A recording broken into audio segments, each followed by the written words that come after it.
kaalaya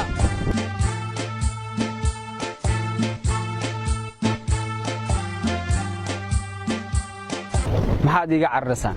waxaan nahay dad walaalo ah waxaan nahay dad isku afa isku dhaqan iyo isku diinba ah kala cararkeena muddo badan waxa ka faa'iideysanaya cadow badan oo dalkeenu leeyahay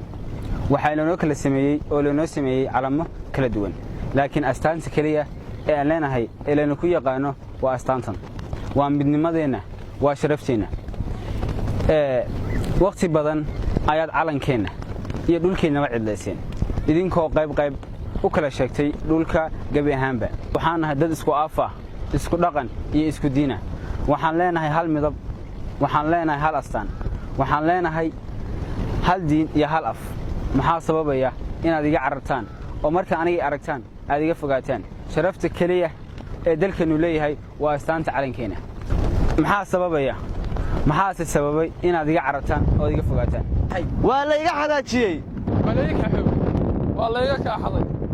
waa la isku kandiray aniguna waan idin xiisay ee diyaar ma u tihiin inaan midowno oo calankeena sharafta badan aan garabkiisa ahaan maadaama aan in muddo ah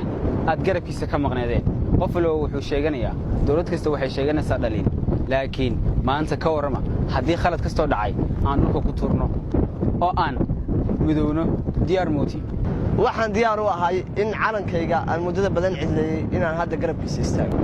diyaar baan u nahay inaan calankeena garabkiisa istaagno waxaan diyaar u ahay inaan calankayga sharafta leh qiimaha iyo qaayaha leh aan ag istaago dhinaciisana aan garabkiisana lahaa